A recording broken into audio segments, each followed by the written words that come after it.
Good Friday afternoon to you. Hope you're having a great weekend. Thanks for joining us on Sports4CLE. A happy day for Browns fans. They come away victorious over the Broncos on Thursday Night Football. A little later in the show, we will be joined by Tim Bielik, reporter for the Plain Dealer and cleveland.com, to dive in a little deeper to that Browns-Broncos game. And that's also where we begin. No Baker Mayfield, no Nick Chubb, no Kareem Hunt, no Jack Conklin, no problem. Browns find a way to get it done. They come away with a 17-14 win over the Broncos. Wasn't a thing of beauty. Main thing is short rest, beat up. Browns celebrating a win. Kevin Stefanski and the team, rightly so, excited by that win over the Broncos. How about that team win right there?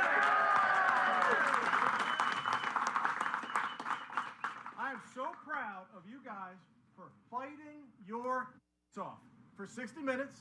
And then how about this week? How about the guys that fought their ass off to fight with their brothers right here in this circle? That's a hell of a job. Okay, talking about fighting, okay? Talking about a guy who does all the things that we ask him to do, anything, right? Anything for this team. He's fought his entire career. He's out there fighting for extra yards. He's fighting for extra yards at the end. Yeah! Hey, how about this stat line for you? 22 rushes for 146 yards.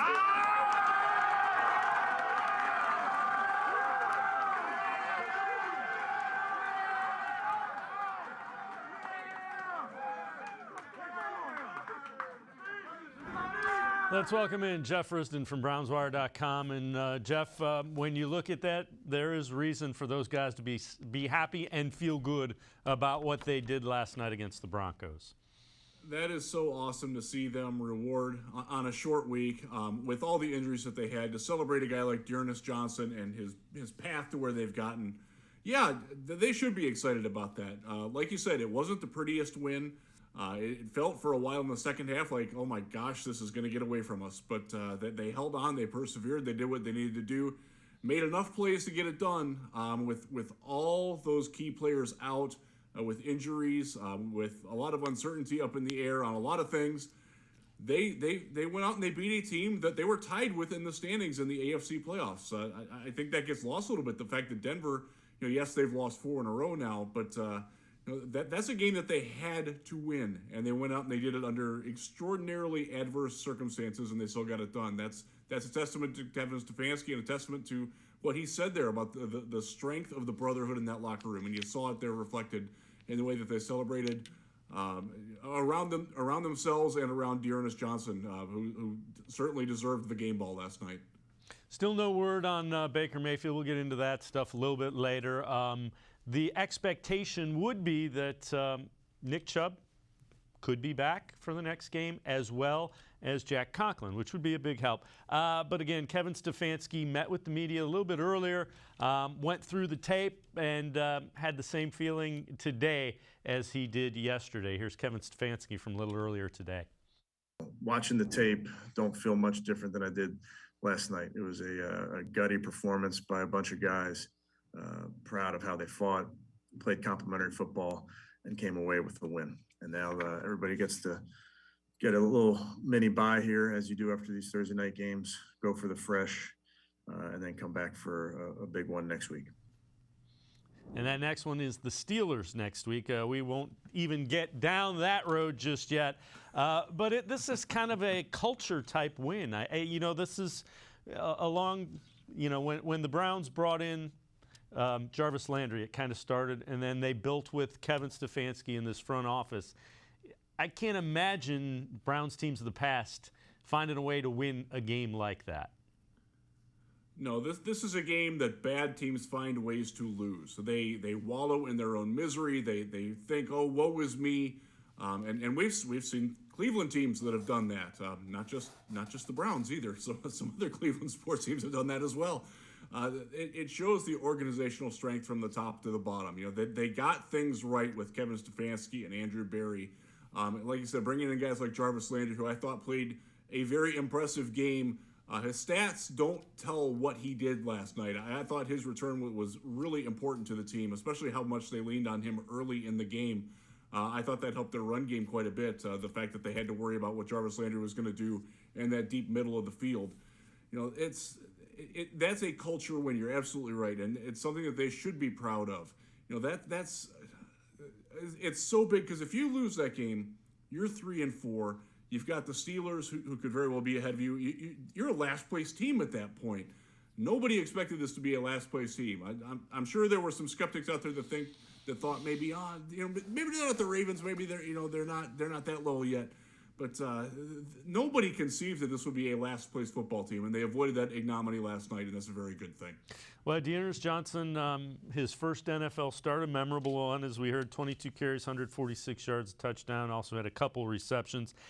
He talked about the excitement of coming through, as well as giving credit to the guys up front who made his job a little bit easier against the Broncos. Man, they did a great job, The whole offensive line, the receivers, they did a great job, opening up the holes and making it easy for me.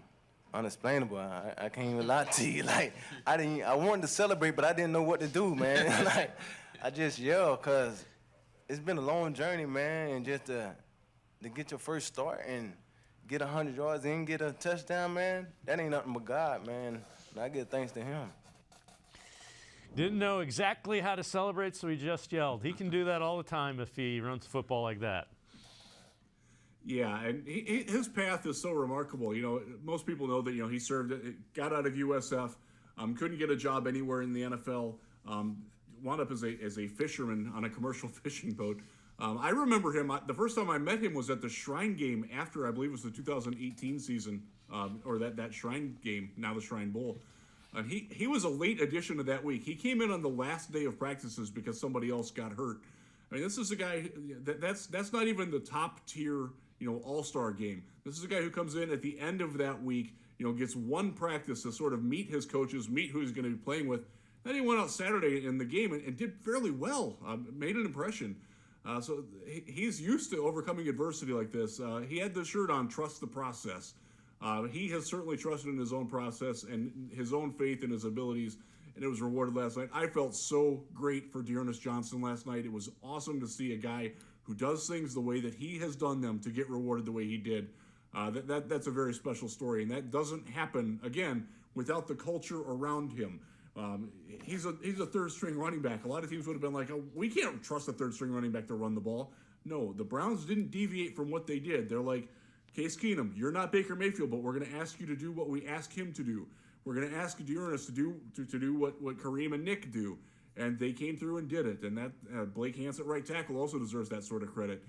That's the ability to plug in guys and have them function effectively and even thrive within the system. That's really the hallmark of a good football team. That was my number one takeaway from last night, was that this is a well-rounded team that understands what it is and has an identity. And it's a positive identity for once in Cleveland, which is a very good thing. Well, you alluded to it. So Case Keenum gets his first start for the Browns, and the Browns put together an outstanding drive that ends up in a 7-0 lead. Here's Case Keenum on that first drive and how important it was. It was a great first drive there. Kevin put together a great first 15, and the offensive line did a great job. We hit the screen, hit the keeper, the juice, and then Hoop made obviously a great play on that screen, and then we ran the ball really well, and that kind of broke the seal, broke the ice, and it was kind of like, take a breath, all right, let's play now. And I thought we did enough to win the game. It was great job all around. So Jeff, you mentioned your biggest takeaway. What were other takeaways from that Broncos game? I loved, as Case described, the way that they came out and attacked on offense. They were aggressive. They didn't, shelve things. The tight end screen to Austin Hooper, when they showed the three-man blitz from the other side, if you watch the film from it, Denver looks like they're going to rush three from the opposite side. And they sort of let them to suck up, and the safety came up way up. That's why Hooper had all that room. It was a perfect play call, and they executed it. I think the attention to detail last night on both sides of the ball was better than it has been in the last couple of weeks. And maybe that's a Stefanski way of, refocusing the team on what's important, because they'd gotten away from that a little bit. The finer details had eluded them in the last two losses. Just as a return to that, I think having Odell and Jarvis on the field, while it didn't happen often and it didn't necessarily produce all that well, I still think that's a very good mental hurdle for them to overcome. And then the defense, you saw what can happen with an aggressive defense. I loved John Johnson playing closer to the line of scrimmage. I thought that made a good impact. And this is another case. They shut down a bad opposing offense. They're not, as weird as this year has been, defensively, giving up, 13 points in 2 weeks and then giving up 84. The teams that scored 84, those are good offenses. The teams that have 13, those are really bad offenses. And Denver leans on the side of the bad, and they kept them there. And while it would be better if they could limit those good teams from scoring so much, the fact that they don't give it up to the bad teams, there's something there to take away too, to work with it and build upon. Yeah, there's hope that they can figure it out and shut down the mobile quarterbacks who have the big arms. All right, Jeff Risdon from BrownsWire.com. Now I'm going to step aside, take a quick timeout. On the other side of the break, we'll get a little deeper into the Baker Mayfield injury. We'll also hear from National guy, his takeaway from the win with Case Keenum at quarterback. That's Rob Ninkovich from ESPN. Sports4CLE, be right back. Stay with us. Welcome back. Back to new friends, new classroom, and learning new things. Back to wearing shoes, man, like real shoes. Back to rushing to class. Back to having questions. Lots of questions. Back to vending machine dinners. Back to too much caffeine, too late at night, but feeling like it was a night well spent. Back to pursuing your dreams and taking control of your future. Come back to go forward. Try C, where futures begin.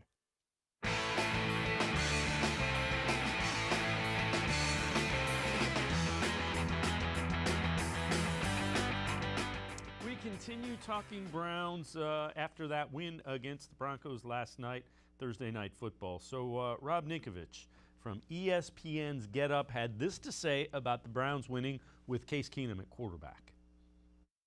It's a nightmare for Baker Mayfield. And why is it a nightmare? Because he's watching the backup quarterback go out there and perform and win football games. And if you are the Cleveland Browns, why would you pay Baker Mayfield $40+ million a year when you can put another quarterback in there, plug and play, that's going to run the football, going to do the play action passes? So for me, when I think about Baker Mayfield, I don't necessarily know if he is the guy that is going to be worth $40+ million. And looking to the future, we know that the team is stacked. They have a running game. They have a great offensive line. They have a great defense. So does it make sense to tie up north of $100 million if you're trying to pay your quarterback and then potentially have to lose some of the guys that you had to pay defensively? So again, I think that this could be an issue for Baker Mayfield. Maybe that's why he was biting his nails on the sideline. I don't know. Jeff, I don't know that I agree with that. I think there's a clear difference between Case Keenum and Baker Mayfield. You could see it. If you've watched enough Browns football, it's different. Definitely. Having said that, I think he's a really good backup. I think you can win with him. I don't know if you can win to the level with him that you can with Baker Mayfield. But when Baker Mayfield's healthy, he's the Browns' quarterback. He is. I think we learned last night that Case Keenum deserved the accolades of being one of the best backup quarterbacks in the NFL, and he deserved the money that the Browns are paying him. That's another takeaway from last night. The one really bad throw in the play where it showed where they missed Baker was the throw deep down the left sideline to Odell early in the game, where Case Keenum underthrew it. It should have been intercepted. That's a throw that Baker makes. I don't know if Odell catches it, and that's a different discussion. But Baker Mayfield makes that throw. And Case Keenum, he just physically can't. That's just not in his. That's not a club that's in his bag. And there were a couple other instances in this game where there were shots down the field that could have been taken. And Case, one of them he missed, and another one he wound up having to check down because the pressure was in his face. But Baker has that swagger to him where he's going to take some of those chances, and not all of them are going to pay off. And I do think that Case operates a little bit more of a safe space, and I think it worked last night, given the opponent that they had. They're going to need guys who can make that throw to Odell later in the season if they want to beat Baltimore, if they want to beat Tennessee, if they want to beat the teams that they're gunning for in the playoffs, if they want to get back at the Chargers. Baker's got to be in there to make those throws. Because Case Keenum, he's very good at what he does, but he cannot do that. And asking him to do that is asking him to get away from what he's really good at. We saw last night what he can do. We also saw last night kind of what limitations there are on the offense with him. So, yes, again, I think Nikovic brings up, it's a valid point. It's certainly something for people that are outside Cleveland and don't necessarily watch Baker and what he does on a week-to-week basis or even a practice-to-practice basis. I think some of that gets lost in the national translation. The fact that Baker, look, is Baker as good as Lamar Jackson right now? No, he's not. He's not Josh Allen. But at the same time, he's also a lot better than the Case Keenums, the Kirk Cousins, who operates in a similar type of system with a little bit more panache than what Case Keenum does. I would much rather have Baker Mayfield than those guys, and you're going to have to pay that if you want that. Yeah, and he allows the offense to be a little bit more explosive than the guys that everybody in the national media is comparing him to. That's the one thing that I think is lost. There's that explosiveness because of the arm talent that he has and the fact that he's going to take some risks. Well, it also came out that there's a type of fracture in a bone in the shoulder, in the humerus for Baker Mayfield, and it's not clear the type of fracture, how significant it is, but it is something that's going to have to be monitored. Kevin Stefanski talked about Baker Mayfield. The Browns knew about the shoulder injury with the bone. Here's Kevin Stefanski on Baker Mayfield's injury.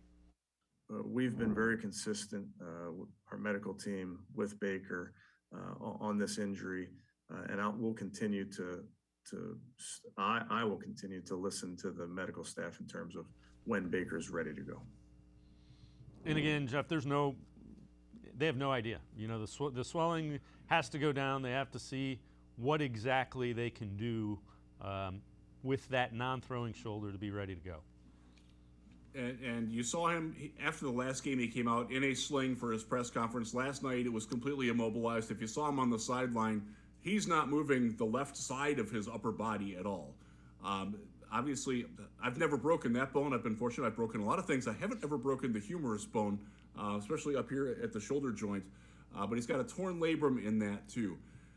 I can't fathom him being back within 4 to 6 weeks on that. So I have broken my collarbone before. That's a 6-week injury without surgery. This would be week 2 for Baker. So even with that, just the physical act of throwing the football, you can't play quarterback one-armed in the NFL. You just can't. There's too many things that go on with it. Your ball security just isn't going to be there. It's hard for you to turn and hand the ball off. You're going to, just inadvertent hits are going to send searing pain throughout your body. I'm not a doctor. I'm not going to pretend to play one, but I'm going to also say I don't expect him back anytime in the immediate future. I certainly don't expect him back before the bye week, and probably not until after that. They get Pittsburgh, then Baltimore, then the bye week. It's a tough stretch, but it's a very dicey situation what they're doing with him. I appreciate Baker wanting to try and play through it, but also with the Browns rightly shutting him down for the injury because. Again, this is why you pay Case Keenum what you paid to have a good backup quarterback. In case circumstances like this, they had to break the glass. Now let's hope that the glass can get repaired and you get Baker back out there before the end of the season. And that right now, who knows? I don't think anybody knows at this point. Yeah, and it's going to be something that they're going to have to monitor week to week. All right, so how good was Dearness Johnson? Let's take a look. Pro Football Focus tweets out 90.0 grade running the football. Highest single game grade of the season. Not bad for your third string running back making his first career start.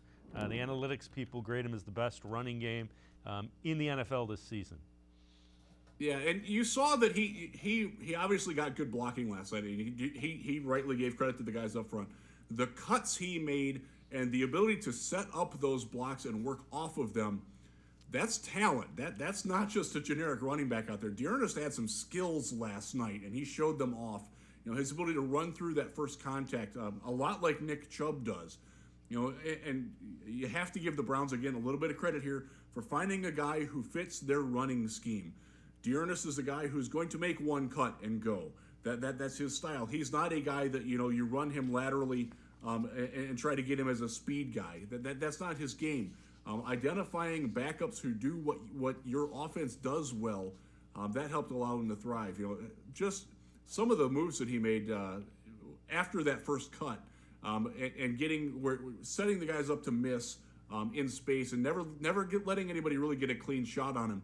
That's a testament to Dearness Johnson, not just the offensive line. And I'm glad that they recognized that it wasn't this function of this great run scheme, where you can just plug a generic back in and get something. Now, Dearness did a lot of that on his own. Obviously, the line had something to do with it, and the scheme has something to do with it. He thrived within that on his own accord, and that's important too. Yeah, and I think you made a really valid point. The Browns have found guys that fit their scheme. That's, again, a sign of a good front office, good football organization. Jeff Risdon from BrownsWire.com and I are going to step aside, take a quick time out. On the other side of the break, Ryan Clark on if the Browns are a Super Bowl contender currently. We'll also hear from Anthony Walker about last night's game and how the defense played. Sports4CLE will be right back. Stay with us. The Ohio Lottery Partners in Education program recognizes role model students and teachers from across Ohio. Nominations can now be done completely online. To nominate a deserving teacher or student, go to ohiolottery.com. In the About section, find Partners in Education. There you will find links to the nomination forms. Students kindergarten through 12th grade can be academic all-stars. Teachers can be honored as a Teacher of the Month. The Ohio Lottery Partners in Education, where stars shine.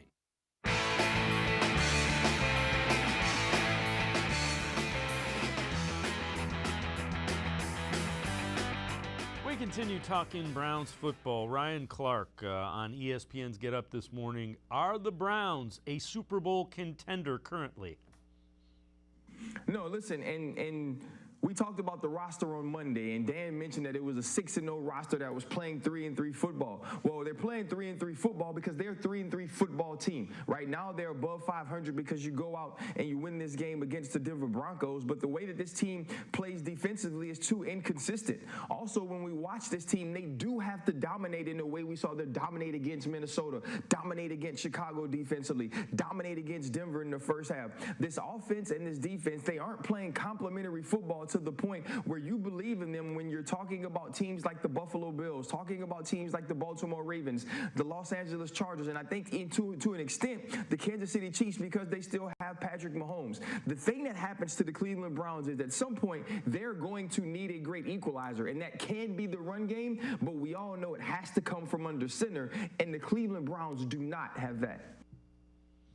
Well, Jeff Risdon, the thing I would say is at this point in Week 7, they haven't looked like a Super Bowl team. That's fair. I still think the pieces might be there on defense. I think that's kind of what the defense has to get an identity, for lack of a better term. I agreed with just about everything that Ryan said there until the very end of it, where he talked about the problems and put everything back on the quarterback plate. I do think that they are, like he said, they need to have a game where the offense and the defense both play really well at the same time, the complementary football that he talked about. They haven't really done that. It would be great to see that.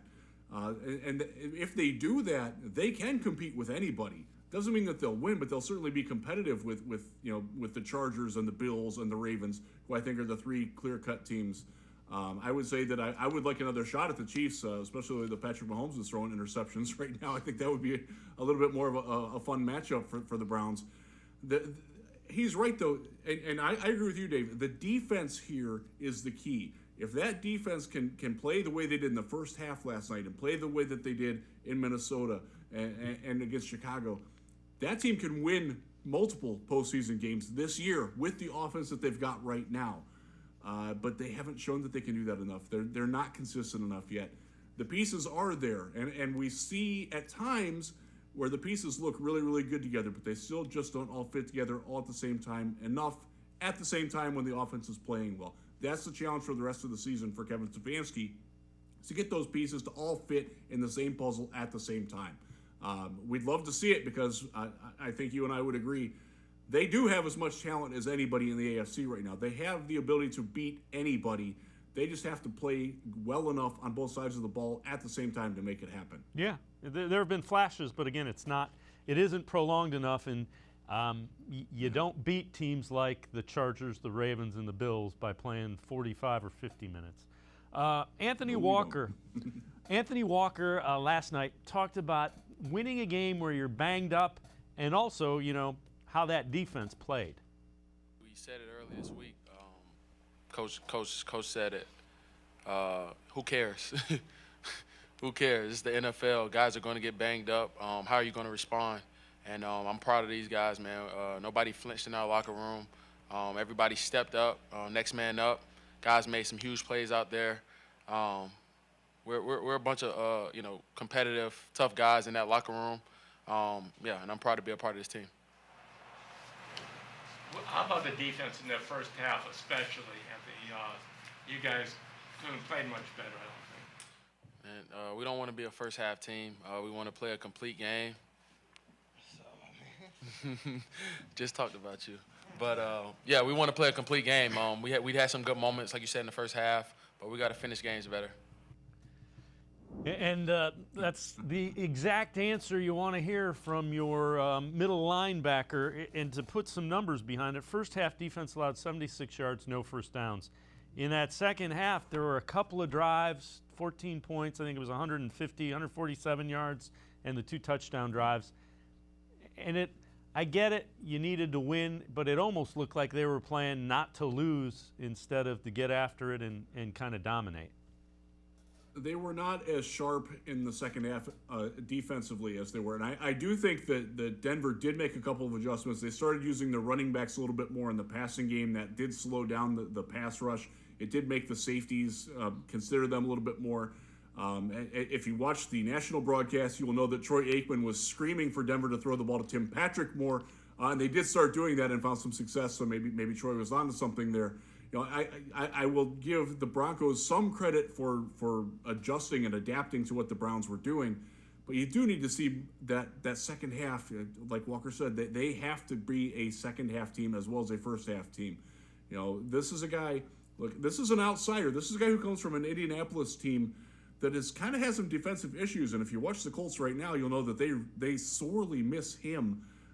They miss a lot of other guys too in their secondary, but he understands the need from an outside perspective of what this Browns defense needs. And I think he's tried to give it. And I think we saw a lot of good things last night. I think we saw some good things out of Walker himself. I think Sione Takitaki doing a fair impersonation of Jeremiah Owusu-Koramoah, despite being a completely different body type and type of player. I thought he played a good game. It is a case of, okay, let's adjust to the adjustments that are being made against us, because I don't think they did a great job at that last night, and that's something that they can improve on as they watch the film and rest over the next 10 days and get ready for a Pittsburgh Steelers team that doesn't throw down the field well, so you can bring those safeties up, because you want Big Ben to try and throw the ball 40 yards down the field, because I'm not sure he can anymore. And they don't have the run game that Denver does. So it's a time for this defense to get healthy figuratively, if not also medically. Yeah, and the other thing is Myles Garrett was asked last night just about kind of getting referred to it as the Shaq treatment. So listen to Myles Garrett. Refs take off them glasses or get some new ones. Man, it's tough. I mean, I have a lot of respect for the offensive line and Bowles. We batted a couple of times, and I don't have a problem with what he's doing, because if they're not going to call it, then there's no reason for him to change his game. And he's got to keep on doing what he's doing to keep pass rushers like myself, and I know Vaughn in practice and other guys you go against from get to the passer. But I mean, if you're going by the book, it's holding. But the refs are kind of giving me the Shaq treatment right now. So hopefully I can find some way around that. I mean, we have to keep the dream alive. We definitely couldn't go under 500, and this was a big game for us, especially them being the same record as us. We have to knock them off and then have Pittsburgh come to the house. Another big one. The rest are all big now just because of our little slide that we had. But everybody's head is up. Nobody's down. we're ready to take on any challenges at this time. Just trying to get guys back and healthy and get back to full strength. So Jeff, we got to teach Myles to make it very apparent that he's getting held. You know, the Oscar school where he goes down and throws himself to the ground because he's being held. Needs to watch some old Anderson Varejao tape, I guess, because he used to do that against Shaq quite a bit. You know, and it's a great analogy for him because much like Shaq when he was in his prime before he got to Cleveland, back in his LA and Orlando prime, he was just so big and physical that it didn't look like the fouls that are quite frankly flagrant fouls, as they would be called now. And they don't even get called on him because they didn't impact him because he's so physically dominant. That's what's happening to Myles. You know, it is interesting, and he has a point talking about Bowles, because Bowles is a guy who over the last 3 years has had more holding penalties than any other player in NFL history over a 3-year period. The fact that he got called for one last night, and it was a play that was declined because Myles sacked the quarterback anyway. Yeah, I do think that when the officials go back, and the officials do watch the tape, I've actually gotten to know a couple of officials, and they're pretty clear about this. They do watch and grade themselves on what they did well and what they didn't. And they're going to see a few instances in that game where they're like, oh my goodness, how in the world did I miss that? And if it's nothing more than Myles planting the seed that, yes, hey, look for this, pay attention. Just because I am, this physical monster, one of the most impressive specimens in the league, it doesn't mean you can do illegal things to me. And I hope that the officials take heed of that, and I hope that him planting the seed there works. Jeff Risdon from BrownsWire.com and I are going to take one more time out. Other side of the break, we'll talk a little bit about Blake Hance. A guy named Blake has played pretty well for the Browns wherever they've plugged him in. We'll also take a look at some of the things the defense has going on and what they need to correct. Sports4CLE will be right back. Stay with us. When it comes to selling you a mattress, most retailers are handing you a long line of extra steps that drive up costs and create confusion. At the Original Mattress Factory, we simplify the mattress shopping experience by building mattresses and box springs in our own local factories and selling them direct to you. It's short, sweet, and simply makes sense. So experience more than just the mattress store. Experience an original, the Original Mattress Factory.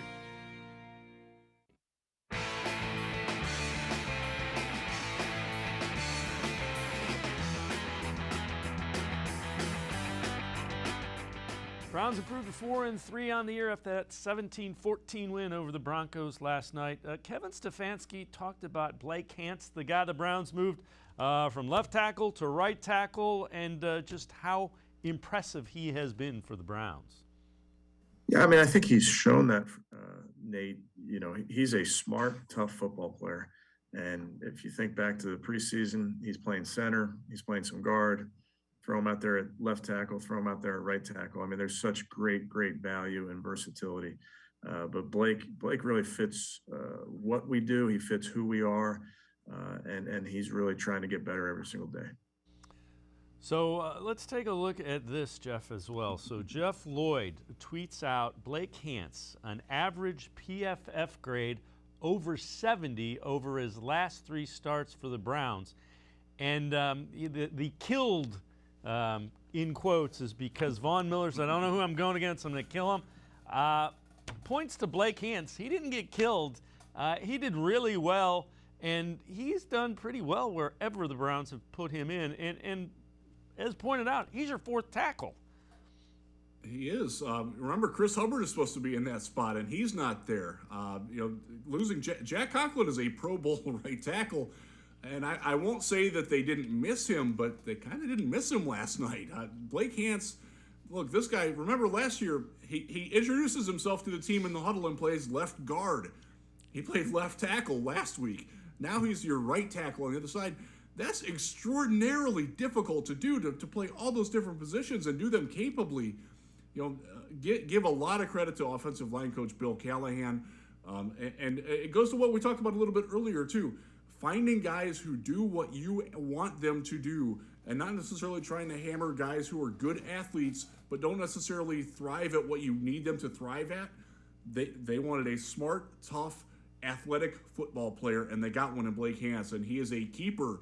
I'm not sure that I want him in your starting lineup, but if he's your 6th lineman, you're doing pretty darn well. And if he's your 4th tackle, he's certainly, I'll say this, he's certainly outshined rookie James Hudson, which we kind of knew was going to be a project because this was a guy who was playing defense 3 years ago. But they got something there. That is a testament, again, to Bill Callahan, one of the most respected offensive line coaches. Look what he's done with Wyatt Teller, who was a discard from a Buffalo team that actually has a weakness at that spot now. One of the few weaknesses that they have. Bill Callahan deserves so much credit for doing it. You know, this is a guy, he's been around forever. He understands how to push the right buttons. And they found a definite keeper in Blake Hance. I loved seeing it, and I love the fact I will give Von Miller a little tip of the cap. He got hurt last night in friendly fire. He did come out after the game and acknowledge that he was the one that got killed. So good on him for acknowledging owning up to his own boastful mistake there. But yeah, Blake Hance, man, hats off to you, buddy. Yeah, without question, he might be that swing tackle that you talk about. He has certainly shown to be capable with what the Browns are asking him to do. All right, bigger challenges for the Browns at quarterback moving forward. You've got Ben Roethlisberger coming up. Then you got Joe Burrow. You got a couple of games with both of them, couple of games with Lamar Jackson. What's the biggest concern with this defense? What do they need to do in order to hold the better quarterbacks in check? Honestly, I think it's better coverage down the field, better coordination. We saw it against the Chargers, the coverage gaffes where Mike Williams is running and there's not a defensive player within 20 yards of him in any direction. Those are the things that cannot happen. I do trust that the pass rush is going to make an impact on these players, and especially against Cincinnati. I just watched them play the Detroit Lions, and Joe Burrow got pressured a lot by a Detroit team that doesn't have anywhere close to the talent that Cleveland does up front. So I think the pass rush, as long as they're consistent, will do things. You need to see the coordination in coverage. You need to see, like Greg Newsome last night, great pass from Teddy Bridgewater to Cortland Sutton, where Newsome is in perfect position, but he doesn't turn and find the ball. When you're playing against Lamar Jackson and Joe Burrow, you got to find that ball and make a play on it instead of letting the receiver dictate the action on that. So there's little things like that. The coverage worries me more than anything, and it's not necessarily a talent issue. I think Greg Newsome is doing really well. Denzel Ward, again, he's banged up again. Greedy Williams, I'm not sure that I trust him just yet, but the ability is there for those guys to do it. It's just a case of all the players on the defensive backfield being in sync, in coordination, and playing well together at the same time. That's been a massive problem all season for the Browns, and if they don't get that straightened out, look, Joe Burrow, again, it's tough to root for a guy in Cincinnati, but it's also really tough to not root for Joe Burrow. That guy's really, really good and does things the right way, the way that Cleveland would appreciate if he were in town. Look, they have the ability to do it, but again, and also the linebackers. Going forward, I think the linebackers do well. Going backwards and to the sides, other than Malcolm Smith, who didn't play last night, they don't do that really well. So I want to see a little bit more out of the linebackers in coverage too, and I think that will help shore up a lot of things because I do think that the front is talented enough to make an impact and do what they need to do. Give me some back-end help, and I'll feel pretty good about this defense. And again, those are all things that you would expect. The longer the guys play together, the better and more second nature they become. You don't want them thinking about it. You want them to just know, I need to be here. And I think that's what's missing at this point. Yeah, and I think you saw a little bit of that last night with John Johnson playing closer to the line and dropping the other safeties, and Troy Hill as the slot corner, playing a little bit more off and a little bit deeper than he normally does. That was a nice little adjustment by Joe Woods, and it seemed to work pretty well. Again, those two guys know each other well from playing together with the Rams. Now it's integrating with all the moving pieces and parts, and wouldn't it be great if they had the exact same secondary 2 weeks in a row? They have not had that yet. Let's get all these guys healthy and let them roll, and I think that will help too. Jeff Risdon from BrownsWire.com. 4-3, a whole lot better than 3-4. So it is on to Pittsburgh after a 10-day rest. So that's a good thing. Jeff, as always, appreciate the time and the insight. Thanks very much. My pleasure. Go Browns. All right, Jeff Risdon. You can read him, BrownsWire.com. We're going to step aside, take a quick time out. On the other side of the break, Tim Bielik will join us from cleveland.com, the Plain Dealer. We'll talk a little bit more about the Browns and their victory over the Broncos. Sports for CLE will be right back. Stay with us. Welcome back. Back to new friends, new classroom, and learning new things. Back to wearing shoes, man, like real shoes. Back to rushing to class. Back to having questions. Lots of questions. Back to vending machine dinners. Back to too much caffeine, too late at night, but feeling like it was a night well spent. Back to pursuing your dreams and taking control of your future. Come back to go forward. Try C, where futures begin. The Ohio Lottery Partners in Education program recognizes role model students and teachers from across Ohio. Nominations can now be done completely online. To nominate a deserving teacher or student, go to ohiolottery.com. In the About section, find Partners in Education. There you will find links to the nomination forms. Students kindergarten through 12th grade can be academic all-stars. Teachers can be honored as a Teacher of the Month. The Ohio Lottery Partners in Education, where stars shine.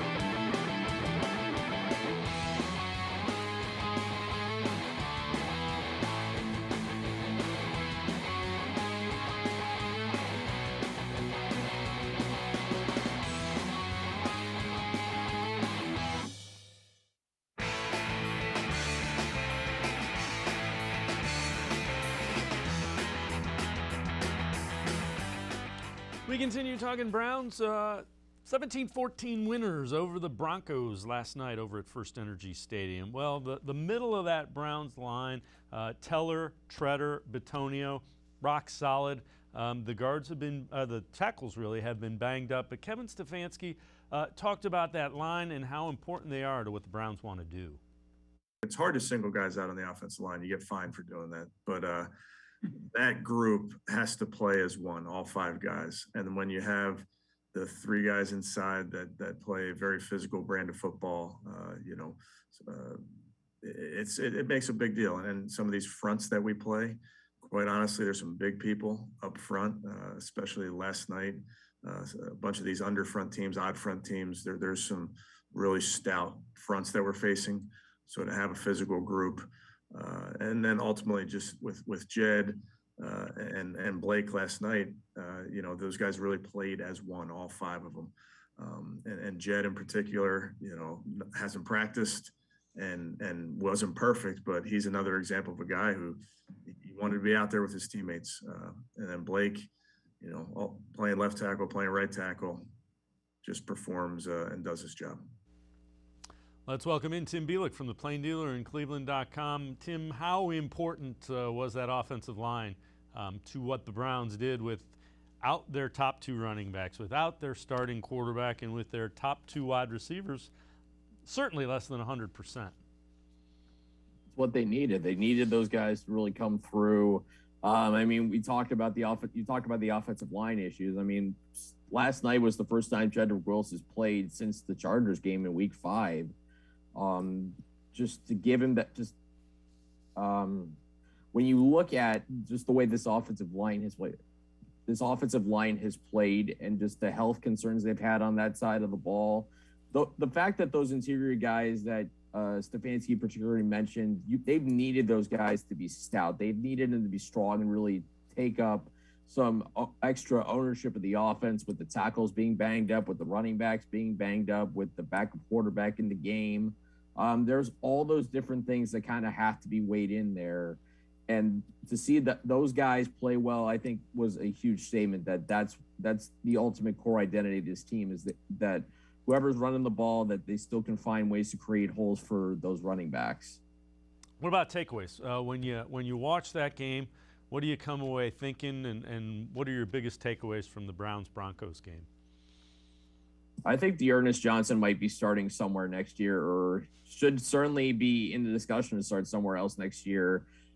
He's the number 3 running back on this team, but there's certainly plenty of teams that would love to have Dearness as their number 1 guy. I thought he had a chance for a big game. I mean, 22 carries, 146 yards, and a touchdown last night speaks to his talent and his ability, something that we got glimpses of in the previous couple of years since he's been with the Browns, particularly in 2020. You know, when he filled in for the injured Nick Chubb, had some pretty promising moments in that season, in those games where Chubb didn't play. But I mean, you can't say enough just how Dearness Johnson took the moment, took the opportunity, and absolutely made the most of it. That's the biggest thing that stood out to me, and especially the way he ran in the final 5 minutes. That's how good teams win football games. They close it out, and it's something this team needs to just continue to do. They need to continue to find ways to close teams out, and they were able to do it last night. What about the defense? What do you, it was a tale of 2 halves. First half, boy, they looked dominant. Second half, a couple of scoring drives, and you just kind of were scratching your head going, where'd the defense from the first half go to? And I realize it's the NFL and the Broncos have players, but what was your biggest takeaway with the defense? I think when they play aggressive is when they're at their best. I think when they sit back and, try and make teams kind of like dink and dunk, get short amounts of yardage on them, that's when they run into some problems. When they play downhill football with those guys that they have, especially at safety with Grant Delpit, Ronnie Harrison, John Johnson III, they're all great playing downhill. And when JOK is healthy, there's another guy that you want to have play downhill. So not seeing them do that in the second half was a little concerning. And once that kind of happened, that's when Denver kind of got back into the football game. But what we saw against Denver was they have a really good running back combination in Melvin Gordon and Javonte Williams. That team combined for 41 yards rushing on 14 carries. So the Browns took the run game away, made Teddy Bridgewater try to beat them by himself. And if he got the ball back in the fourth quarter, who knows what could have happened. But I think the Browns did just enough, I think, to get the job done. The pick in the end zone by John Johnson was just massive. They've been trying to get turnovers for so long this season. And Johnson, I thought, really turned in his best performance with the Browns. Let's take a look at this tweet by Jedrick Wills. He has not practiced, and he can't wait to get back into my groove. It was fun to be out there. Haven't practiced in 7 weeks, still not 100%. But you know what I take away from watching Jedrick Wills? Jedrick Wills at less than 100% at left tackle for the Browns makes that offensive line much better than anybody else they've put there. No question about it. That's why you draft the guy 10th overall in 2020. I think we obviously may not get to see the full Jedrick Wills of year 2, what he can be because of the ankle, because of how much it's hampered him. Now I'm curious. He's going to be a guy I'm interested in how he progresses in this kind of mini bye weekend that they've got going to the next week against the Steelers. We saw how big of a difference it was that it was out there. I know he had the one miss when Jonathan Cooper very nearly sacked Case Keenum before he somehow got the ball out to the receiver. But other than that, I thought Wills was very good. I thought he moved so much better than he had in the previous couple games when he tried to play through the injury.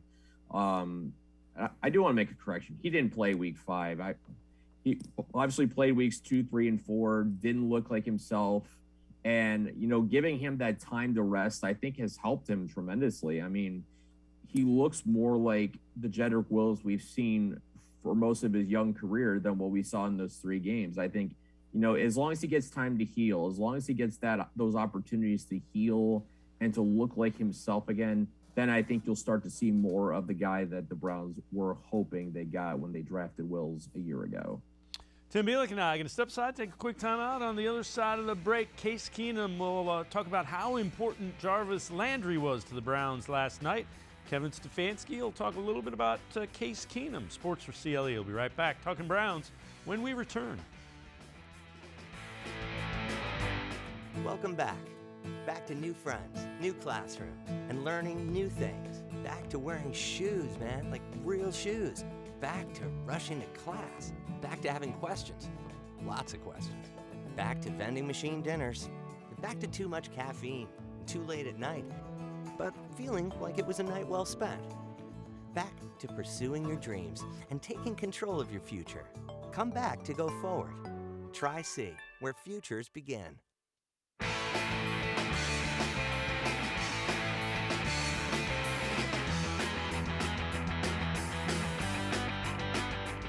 We continue talking Browns with Tim Bielik. Case Keenum got his first start for the Browns yesterday in the win over the Broncos. He talks about the importance of getting Jarvis Landry back on the field. Jarvis is great. I think he can hear me, but I have so much respect for him. I've said this many times, but I play with a lot of great receivers, and I've never seen anyone quite have the look in his eye at times during games where it's just the ability to take a game over, and it doesn't matter where the ball is. If it's close to him, he's going to catch it. He's making big-time plays and did so tonight on many occasions. You talked about the opening drive and, kind of the plays, but did it take a few plays, even like the first hit, to kind of really feel like you were back out there in the flow of things, or you had it from the jump? The first drive overall, it was nice to get out there and then come back. I felt like I said, it was a good breath. There were some times where I was not quite as accurate as I'd have liked to tonight, but in the end, we did enough to win. So we can work on the rest of that this coming week. And Tim Bielik, I think the Browns can win with Case Keenum probably for as long as they need to. It will look a little different than if Baker Mayfield was the quarterback.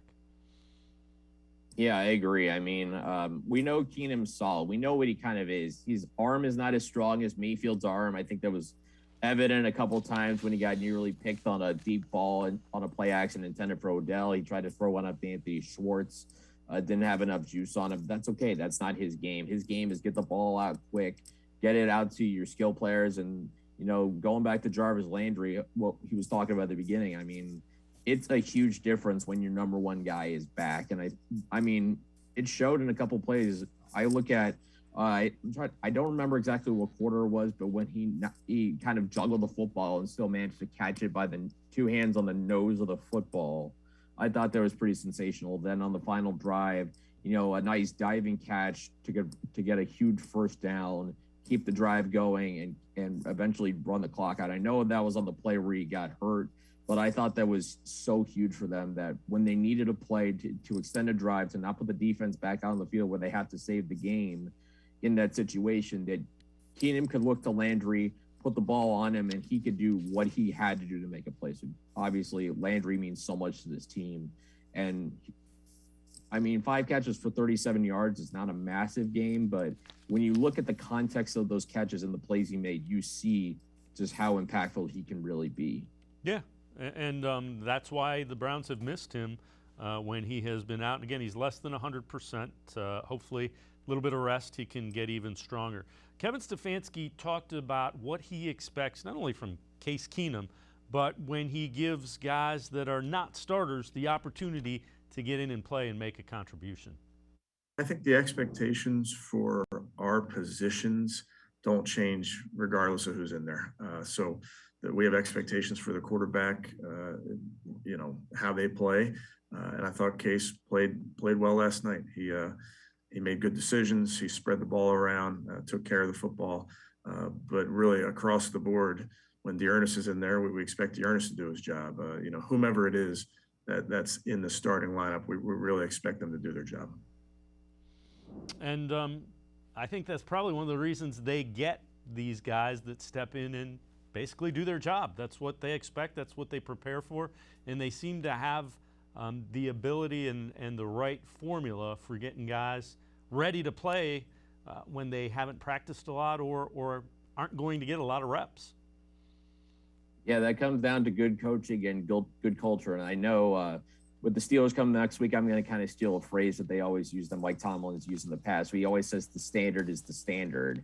When you talk about needing guys to step up, that there's no excuses. You just go out there and do your job, essentially, and that's exactly what the Browns got last night. You're not going to get the same kind of performance from Case Keenum that you would get from Baker Mayfield. Same thing, you're not going to get Dearness Johnson. He's not going to rip off 50, 60-yard runs like Nick Chubb and Kareem Hunt are prone to do, but you just need them to be productive, to do their job, not worry about, trying to replace who they're replacing out there, but just be productive. And that's what we saw on Thursday night. Just guys did their jobs. Dearness Johnson was just so tough as a runner. He always kept the feet moving. He always fell forward, always found a way to get gains. In Case Keenum just found a way to just make simple plays, make the right play on occasion. I mean, it was a tough night weather-wise. Obviously, that probably could have limited the offense just a little bit. But with Keenum, I think that's all you really can ask him to do is really just be efficient. Don't put the team in a bad position. He's a veteran guy. He and Kevin Stefanski know each other very well, of course. And Thursday night might have been an example of what I would be looking to expect from Case Keenum, as long as he holds down the fort for Baker. Yeah, I would agree. They'll exploit matchups and won't ask him to do things that he can't do. That's a sign of a good coach, and Kevin Stefanski has shown the ability to do that. Tim Bielik from the Plain Dealer and cleveland.com. As always, Tim, man, appreciate the time and the insight. Thanks very much. Got it. Thanks for having me, guys. Have a good weekend. All right, you too. Tim Bielik from the Plain Dealer as well as cleveland.com. Make sure you read them. Before we go, each week, the Ohio Lottery Partners in Education program recognizes role model students from all across the state of Ohio. This week, we head to Brecksville High School. Paige Barber is not only a volleyball player, she is also an outstanding student and highly involved in the community. Paige Barber from Brecksville High School, this week's Shining Star.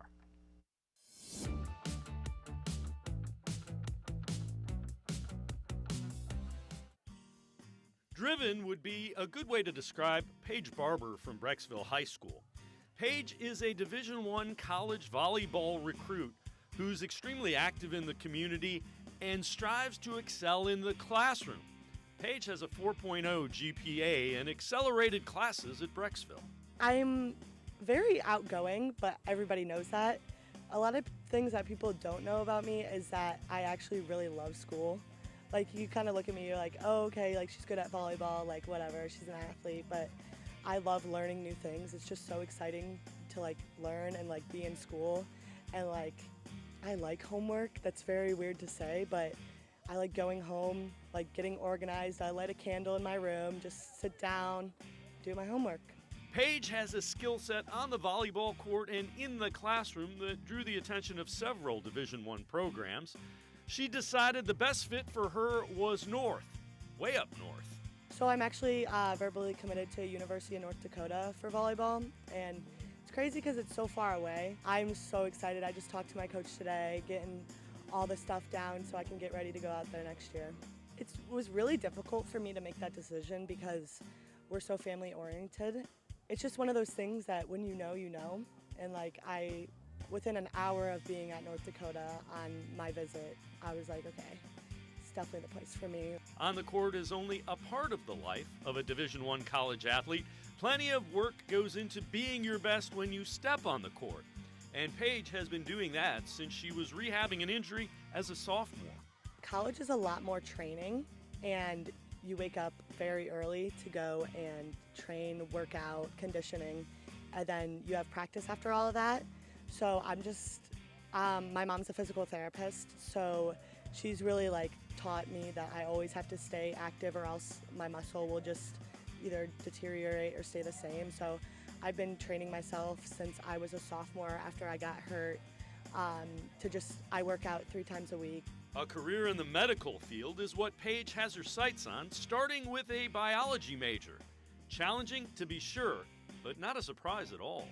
I really love seeing like how the body works the way it does and why things happen when you're hurt. Like, it's a certain part of your body that is causing it to be like that. A captain in volleyball in this her senior season, Paige is also a leader in the community with several causes, but one has special meaning to her. We also do something for volleyball. It's called Dig Pink, where it's a breast cancer awareness fundraiser, and it's also like very personal to me because my mom was also diagnosed with breast cancer like 2 years ago, and she beat it.